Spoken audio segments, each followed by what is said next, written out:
Selamat pagi Bapak Ibu. Kebaktian tanggal 15 Agustus 2021 akan dilayani oleh Pendeta Theodorus Willemnoya dengan tema Makanan dan Minuman Sejati. Ada beberapa watak lisan. Yang pertama, bagi Bapak Ibu atau saudara-saudari yang ingin menerima sakramen baptisan kudus atau pengakuan percaya, maka Majelis Jemaat GKI Rungkut Asri membuka kelas katekisasi baru. Katekisasi akan dimulai pada tanggal 18 Agustus 2021 pukul 7 malam melalui Zoom meeting, dan selanjutnya setiap hari Rabu pukul 7 malam. Bagi yang ingin mengikuti, mohon segera mendaftar dengan cara mengisi form pendaftaran lewat link. Yang kedua, pembinaan Badan Pelayanan atau Komisi GKI Rungkut Asri akan diadakan pada tanggal 17 Agustus pukul 5 sore dengan pembicara, sekretaris, dan bendahara MJ. Dimohon kehadiran Bapak, Ibu, atau Saudara dalam acara pembinaan tersebut. Tuhan Yesus memberkati karya layanan saudara. Mari kita saat ini sejenak.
Kebaktian ini berlangsung di dalam nama Bapa, Anak, dan Roh Kudus.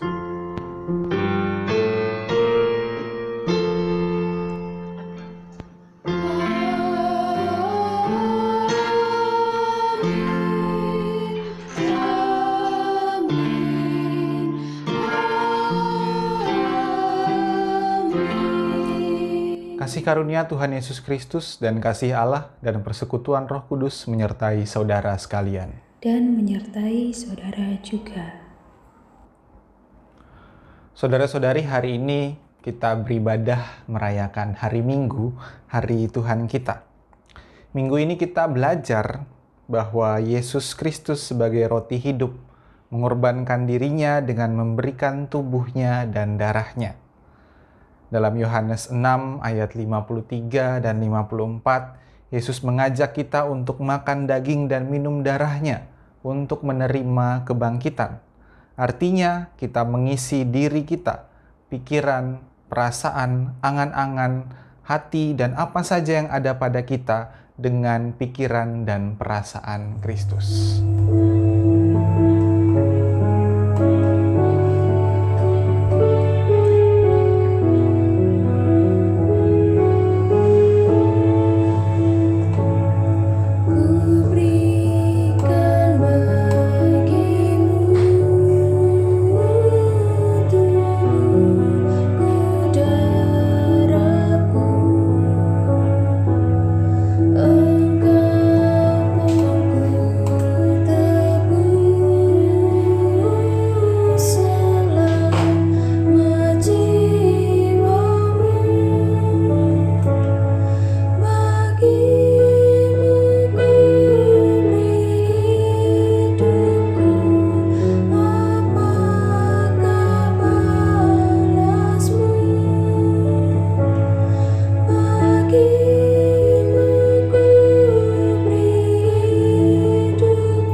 dosa kita. Kita berdoa.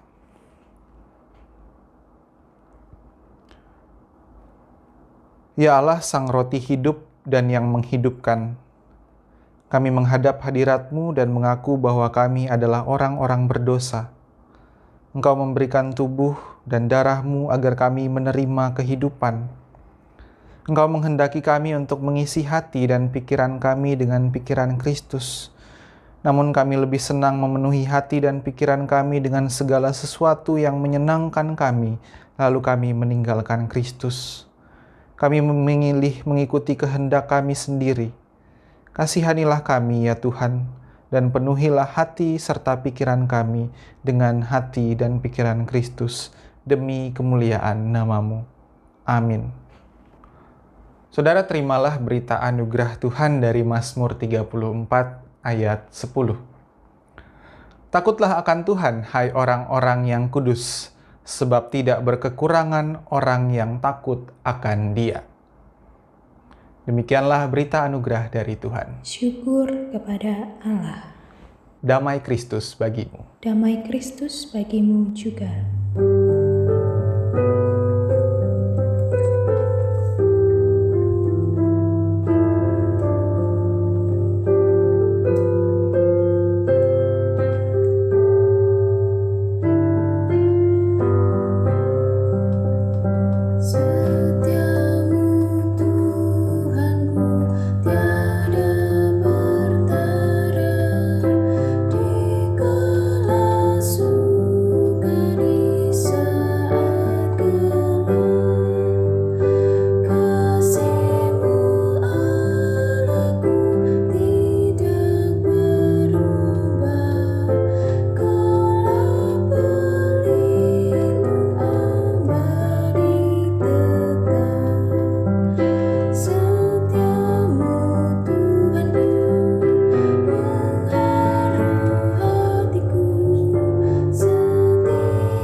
Mari berdoa.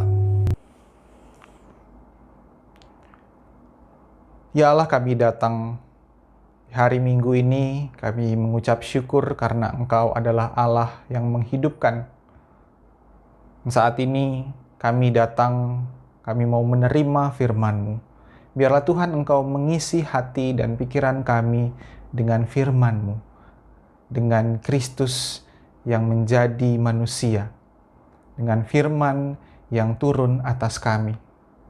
Dan tolonglah kami ya Tuhan agar kami tidak hanya memahaminya, tetapi juga mengalaminya, serta melakukannya dalam hidup kami sehari-hari. Berfirmanlah ya Tuhan, karena kami siap mendengarkan. Amin. Bacaan pertama.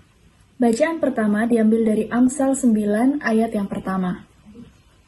Hikmat telah mendirikan rumahnya, menegakkan ketujuh tiangnya, memotong ternak sembelihannya, mencampur anggurnya, dan menyediakan hidangannya. Pelayan-pelayan perempuan telah disuruhnya bersuruh-suruh di atas tempat-tempat yang tinggi di kota. Siapa yang tak berpengalaman, singgahlah kemari. Dan kepada yang tidak berakal budi katanya, marilah, makanlah rotiku dan minumlah anggur yang telah kucampur. Buanglah kebodohan, maka kamu akan hidup, dan ikutilah jalan pengertian. Demikianlah sabda Tuhan. Syukur kepada Allah. Marilah kita menanggapi bacaan tadi dengan membaca Mazmur 34. Singa-singa muda merana kelaparan, tapi orang-orang yang mencari Tuhan tak kekurangan. Tak kekurangan sesuatu pun yang baik. Mari anak-anak, dengarkanlah aku. Takut akan Tuhan akan kuajarkan. Kan kuajarkan kepadamu.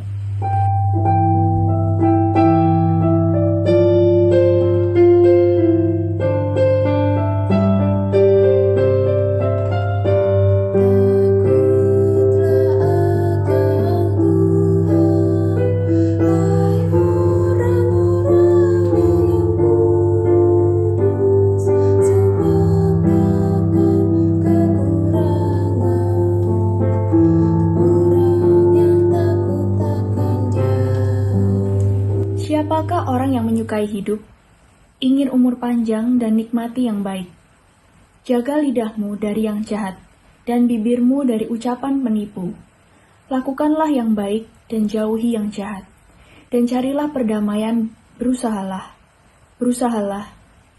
mendapatkannya.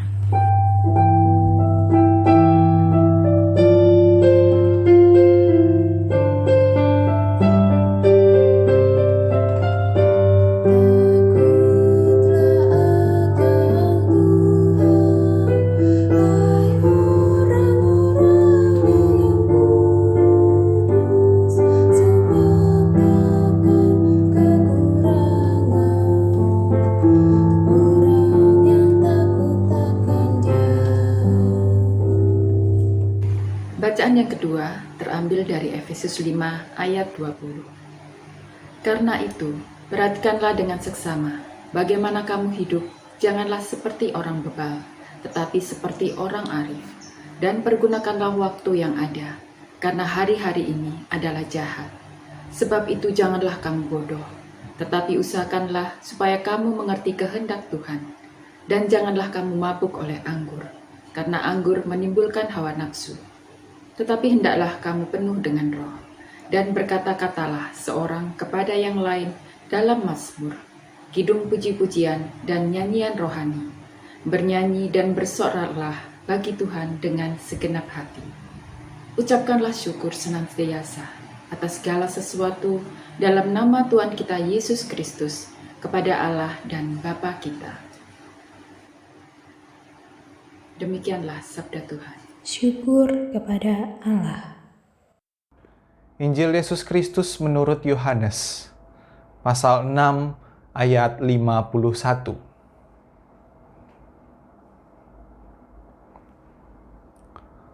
Akulah roti hidup yang telah turun dari surga.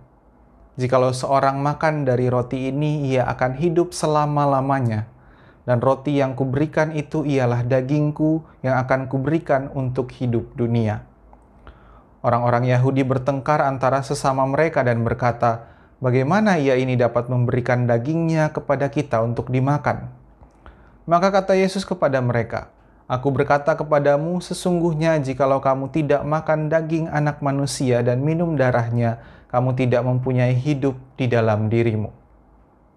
Barang siapa makan dagingku dan minum darahku, ia mempunyai hidup yang kekal, dan aku akan membangkitkan dia pada akhir zaman. Sebab dagingku adalah benar-benar makanan dan darahku adalah benar-benar minuman. Barang siapa makan dagingku dan minum darahku, ia tinggal di dalam aku dan aku di dalam dia. Sama seperti Bapa yang hidup mengutus aku dan aku hidup oleh Bapa, demikian juga barang siapa yang memakan aku akan hidup oleh aku. Inilah roti yang telah turun dari surga. Bukan roti seperti yang dimakan nenek moyangmu dan mereka telah mati. Barang siapa makan roti ini, ia akan hidup selama-lamanya. Demikianlah Injil Yesus Kristus. Yang berbahagia ialah mereka yang mendengarkan firman Allah dan yang memeliharanya. Haleluya.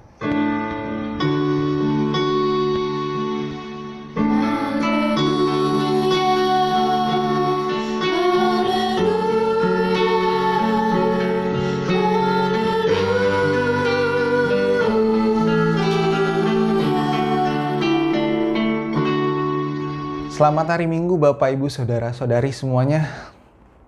Ya, minggu ini kita kembali bicara soal roti ya. Soal roti hidup.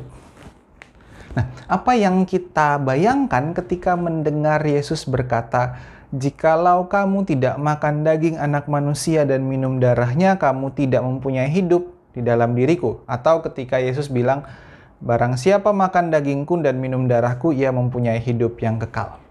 Apa yang kita pikirkan ketika Yesus bilang untuk makan dagingnya dan minum darahnya? Nah, sebagai orang Kristen, sebagai gereja, kita pasti akan langsung menghubungkannya dengan sakramen perjamuan kudus. Ya kan?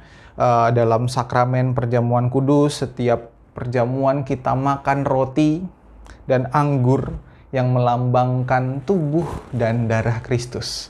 Atau melambangkan daging, ya, roti itu tubuh atau daging Kristus, dan darah atau anggur adalah melambangkan darah Kristus. Nah, ini setiap perjamuan kita makan tubuh Kristus dan minum darah Kristus. Jadi kalau Yesus bicara dalam kitab Injil Yohanes, "Barang siapa makan dagingku dan minum darahku," kita mungkin sudah langsung mikirnya ke situ. Perjamuan kudus, wah, kita sudah biasa dengan makan tubuh Kristus dan minum darah Kristus. Sekalipun memang itu dilambangkan, disimbolkan dengan roti dan anggur perjamuan kudus. Nah, lalu bagaimana dengan orang-orang Yahudi yang hadir pada saat Yesus mengajar di Kapernaum, yang mendengar Yesus berkata soal makan daging dan minum darahnya? Mereka nggak punya konsep perjamuan kudus seperti kita. Oh, kita sudah langsung terkonek ke situ lagi. Bagaimana dengan mereka? Mereka tidak mengenal konsep simbol tubuh dan darah Kristus yang dilambangkan dalam roti dan anggur perjamuan kudus. Lalu apa yang mereka pikirkan pada saat itu? Ya, masih bersambung dari minggu lalu sebenarnya teks Injil minggu ini soal roti hidup juga. Jika minggu lalu Yesus membuat pernyataan bahwa dirinya adalah roti yang turun dari surga, dan ini membuat banyak orang sulit percaya karena mereka mengenal Yesus waktu kecilnya kayak gimana. Yesus ini siapa? Anaknya siapa? Mereka mengenal latar belakang masa lalunya Yesus. Nah, minggu ini ketika Yesus bicara soal makan daging dan minum darahnya, malah timbul pertengkaran di antara mereka. Tentang bagaimana bisa Yesus memberikan dagingnya untuk kita makan dan darahnya untuk kita minum. Bagaimana bisa? Bagaimana caranya? Karena dalam tradisi Yahudi, darah itu sakral. Karena darah tidak hanya melambangkan kehidupan, tetapi juga ia mengandung nyawa dari makhluk hidup. Karena itu orang Yahudi dilarang keras untuk makan darah hewan. Jadi kalau ada persembahan kurban, itu darahnya harus dibersihkan. Nggak boleh dimakan bersama dengan darahnya. Beda ya, kalau orang Batak pasti senang makan darah gitu. Tapi orang Yahudi tidak. Orang Yahudi, mereka darahnya itu harus dibuang. Nah, apalagi ini ketika Yesus bilang, "Suruh makan dagingku dan minum darahku." Ini darah manusia. Makan atau minum darah daging hewan aja, darah hewan aja itu nggak boleh. Apalagi manusia, makan dagingnya pula. Karena dalam setiap kebudayaan, bukan hanya kebudayaan Yahudi, memakan daging manusia atau kanibalisme itu menyimpang secara moral. Itu kanibal, orang makan daging manusia. Makanya orang Yahudi saat itu pasti bingung ketika Yesus menawarkan dagingnya dan darahnya untuk mereka makan dan minum. Namun, jika semua orang yang hadir saat itu memahaminya demikian, tentu tidak akan terjadi pertengkaran di antara mereka. Mereka pasti akan sama-sama menghujat Yesus. Tetapi kenapa bisa terjadi pertengkaran? Karena ada yang memahami yang lain juga ternyata. Kalau kita perhatikan, Yesus menggunakan ungkapan daging dan darah. Bagi orang Yahudi, ungkapan daging dan darah ini menunjukkan hakikat manusiawi.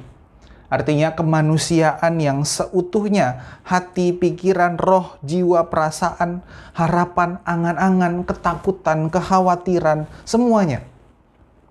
Nah, inilah makna dari ungkapan daging dan darah dalam tradisi Yahudi. Jadi Yesus nggak asal ngomong dagingku dan darahku, tetapi Yesus tahu bahwa orang Yahudi punya latar belakang yang memahami ungkapan ini, ungkapan daging dan darah. Karena daging dan darah ini menunjukkan itu tadi, keseluruhan kemanusiaan seutuhnya, hati, pikiran, roh, dan jiwa, perasaan, harapan, angan-angan, bahkan sampai ketakutan, kekhawatiran, semuanya, keseluruhan, keutuhan dari manusia.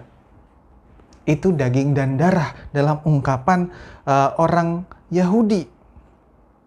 Dan ini kalau kita lihat, dikaitkan dengan teks minggu lalu soal roti yang turun dari surga, Allah yang menjadi manusia seutuhnya. Allah yang menjadi sama dengan manusia. Karena itu di dalam Yesus Allah menjumpai kita untuk mencintai, untuk menebus, untuk menopang seluruh diri kita. Maka minum daging dan darah, minum darah atau makan daging Yesus berarti menerima Yesus dalam segala keseluruhannya, keutuhannya. Hati, pikiran, perasaan seluruhnya. Dengan demikian seluruh kehidupan Yesus melekat pada keseluruhan hidup kita. Roti dari surga itu yang menjadi hakikat sama dengan manusia, kita terima seutuhnya. Itu maknanya. Artinya mengisi diri dan kehidupan kita seutuhnya dengan hati, pikiran, perasaan, semangat, angan-angan Kristus. Nah, dalam kekristenan kita menyimbolkan itu dalam perjamuan kudus. Kita menerima roti dan anggur yang adalah tubuh dan darah Kristus, simbol tubuh dan darah Kristus. Dan kita menerima keseluruhan diri Kristus. Ia tinggal di dalam kita dan kita di dalam Dia. Kita dipersatukan di dalam Kristus. Itu makna perjamuan kudus. Kita dipersatukan dengan Kristus. Lalu bagaimana dengan orang-orang Yahudi itu? Orang Yahudi yang hadir di Kapernaum saat itu pun sama. Mereka memikirkan juga hal yang kita dipersatukan dengan Kristus. Kita memiliki perasaan, pikiran, hati, angan-angan, harapan yang sama dengan Yesus ketika makan daging dan minum darahnya. Karena itulah terjadi pertentangan, terjadi pertengkaran di antara mereka. Lalu bagaimana dengan mereka yang memahami bahwa menerima daging dan darah Kristus, Yesus adalah menerima segala pikiran dan perasaannya, mengisi diri dengan kehidupan utuh dari Yesus? Mereka pun sama seperti kita. Mereka memahami ini. Makan daging dan minum darah Yesus berarti menerima Yesus hadir dan mengisi seluruh keberadaan diri. Keberadaan diri dengan hidupnya, dengan ajaran-ajarannya, dengan tindakan-tindakan Yesus. Nah, tetapi persoalannya bukan pada soal memahami. Bukan sekadar memahami atau mengerti, melainkan soal mengalami kehidupan yang diisi dengan kehidupan Yesus Kristus. Kehidupan yang diisi seutuhnya dengan pikiran dan perkataan Yesus Kristus, perasaan dan angan-angan Kristus. Bukan soal memahami. Kalau soal memahami, kita pun memahami setiap perjamuan kudus, kita menerima tubuh dan darah Kristus, kita dipersatukan dengan Kristus.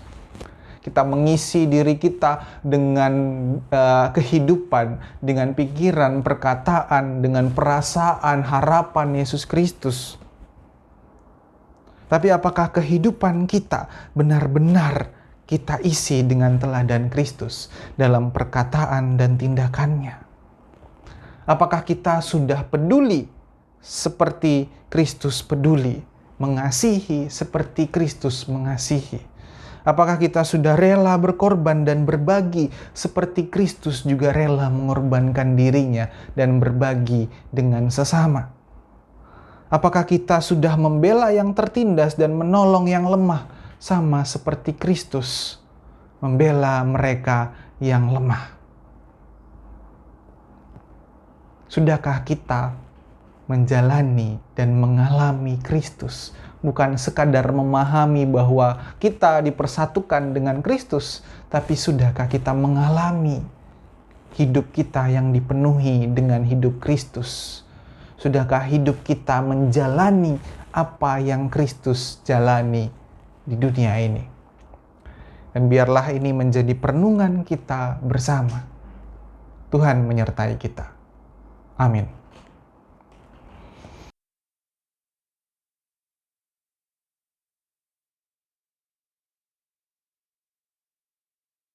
Marilah kita bersama dengan umat Allah pada masa lalu, masa kini, dan masa depan, mengingat janji baptisan kita dengan mengikatkan iman rasuli yang berbunyi demikian. Aku percaya pada Allah, Bapa yang Maha Kuasa, Khalik langit dan bumi, dan kepada Yesus Kristus, Anak yang tunggal Tuhan kita, yang dikandung daripada Roh Kudus, lahir dari anak darah Maria, yang menderita sengsara di bawah pemerintahan Pontius Pilatus, disalibkan, mati dan dikuburkan, turun dalam kerajaan maut, pada hari yang ketiga, bangkit pula dari antara orang mati, naik ke surga, duduk di sebelah kanan Allah, Bapa yang Maha Kuasa, dan dari sana ia akan datang untuk menghakimi orang hidup dan yang mati. Aku percaya pada Roh Kudus, gereja yang kudus dan am, persekutuan orang kudus, pengampunan dosa, kebangkitan orang mati, dan hidup yang kekal. Mari menaikkan syafaat kita. Kita berdoa.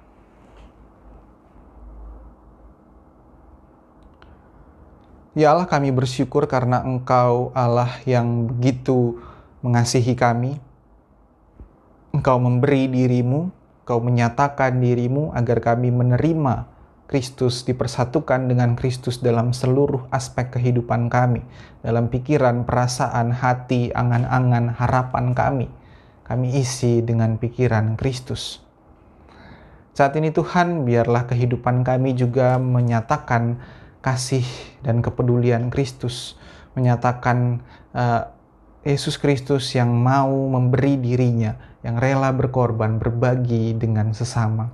Karena itu saat ini kami mau peduli, kami mau mengasihi sesama kami. Meskipun kami terbatas, kami mau mendoakan sesama kami. Mereka yang sakit, mereka yang lemah, mereka yang saat ini mungkin bergumul ketika menjalani masa pemulihan, mereka yang harus terinfeksi COVID-19, mereka yang terus bergumul dan berjuang, Tuhan sertailah. Kami percayakan mereka dalam tangan pengasihan dan penyertaan-Mu. Biarlah mereka terus mengalami kasih-Mu, mengalami sukacita-Mu, dan biarlah kami sebagai sesama, sebagai sahabat, sebagai saudara, mau juga untuk menopang mereka, menolong mereka, memperhatikan mereka dalam segala kebutuhan mereka. Tuhan sertailah juga para tenaga kesehatan yang berjuang untuk memulihkan, untuk menolong, untuk merawat para pasien. Berikanlah mereka kekuatan dan kesehatan, serta komitmen juga ketulusan untuk melayani. Tuhan, kami berdoa untuk negara kami, bangsa kami Indonesia dalam segala upaya yang dilakukan oleh pemerintah kami. Berilah mereka kebijaksanaan Tuhan ketika mengambil keputusan terkait dengan pandemi ini. Biarlah segala kepentingan pribadi mereka dapat dikesampingkan untuk memperjuangkan kepentingan negara ini. Tuhan, berikanlah mereka kebijaksanaan dalam mengambil langkah dan mengambil tindakan. Tuhan, berkatilah kami, sertailah kami sebagai warga negara untuk juga turut memperjuangkan kebaikan, keadilan, dan kesejahteraan di tengah masyarakat. Tuhan, saat ini kami juga datang sebagai gereja-Mu, gereja Tuhan di seluruh dunia yang berjuang, bergumul untuk memperjuangkan keadilan, perdamaian, dan keutuhan ciptaan. Kiranya Tuhan juga menyertai pergumulan kami, perjuangan kami bersama di tengah dunia ini. Tuhan menyertai kami sebagai jemaat-Mu, GKI Rungkut Asri, dalam pelayanan kami. dalam segala bentuk yang kami lakukan, dalam segala keterbatasan kami, biarlah itu dapat menjadi berkat bagi umat-Mu, bagi anggota jemaat simpatisan, bahkan siapapun yang kami jumpai dalam kehidupan kami, dalam pelayanan kami di tengah dunia ini. Tuhan menyertai kami ya Tuhan, agar kami terus menjadi berkat. Kami datang dengan syukur bagi saudara-saudara kami yang saat ini berbahagia, yang bersuka cita karena ulang tahun, karena pertambahan usia, karena mereka dipromosikan dalam pekerjaannya, karena kelulusan dalam ujian, mendapatkan pekerjaan baru. Biarlah sukacita mereka Tuhan lengkapi dengan syukur. Kami mendoakan juga rekan-rekan kami yang harus bergumul, mereka yang bersedih, berduka, mereka yang kehilangan, mereka yang harus berjuang untuk memenuhi kebutuhan hidup mereka, mereka yang saat ini sedang bergumul dalam keputusasaan. Tuhan menyertai mereka. Tuhan terus menjaga, memelihara, menopang mereka dalam segala keadaan. Kami mau membawa segala pergumulan kami ya Tuhan, yang tak tersebutkan satu persatu, namun kami percaya kami dapat mengungkapkannya kapan saja, di mana saja, dalam bentuk apa saja kepada Engkau yang mendengarkan doa kami. Kami bersyukur dan berserah kepadamu ya Allah. Kami menyerahkan doa kami, permohonan kami, ungkapan syukur kami kepadamu di dalam nama Bapa, Anak, dan Roh Kudus. Amin. Bagi Bapak Ibu yang ingin memberikan persembahan, dapat melalui rekening BCA atas nama GKI Rungkut Asri atau QR Code. Bagi Bapak Ibu yang ingin memberikan persembahan untuk pembangunan, bisa ditransfer ke rekening Bank Mandiri atas nama Yayasan Gereja Kristen Indonesia. Saudara-saudari, marilah bersyukur kepada Tuhan dengan mempersembahkan hidup kita. Efesus 5 ayat yang ke-20 berkata, "Ucaplah syukur senantiasa atas segala sesuatu dalam nama Tuhan kita, Yesus Kristus, kepada Allah dan Bapa kita."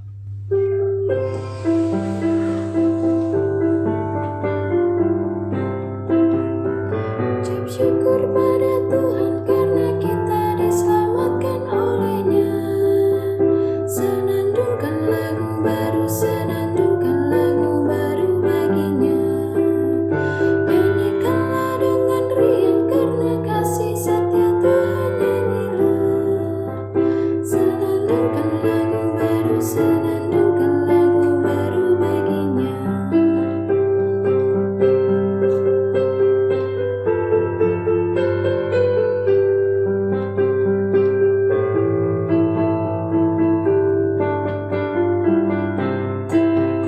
Muliakan nama Tuhan karena kuasa-Nya amat dimuliakan. Senandungkan lagu baru, senandungkan lagu baru baginya. Terima kasih Tuhan Bapa kami dan surga, Engkau telah memberkati kami Tuhan. Kami akan membawa persembahan kami ini Tuhan, biarlah persembahan ini Tuhan dapat menjadi pelebaran dalam kerajaan-Mu saja Tuhan. Berkatilah tangan-tangan majelis Tuhan dalam mengelola persembahan ini. Di dalam nama Tuhan Yesus Kristus kami berdoa dan mengucap syukur. Haleluya. Amin.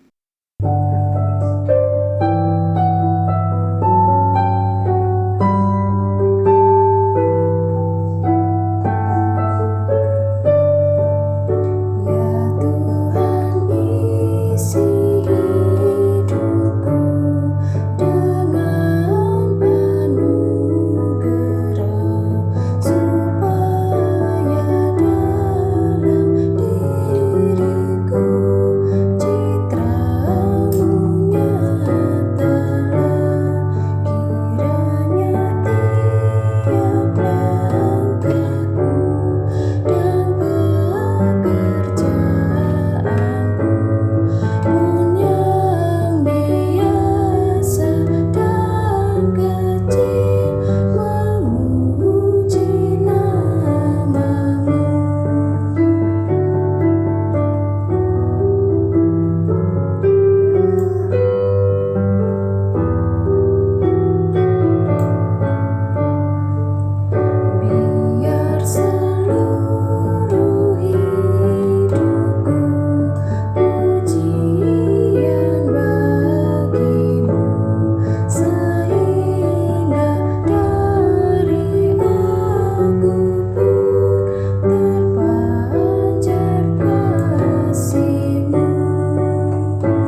Saudara, arahkanlah hatimu kepada Tuhan. Kami mengarahkan hati kami kepada Tuhan.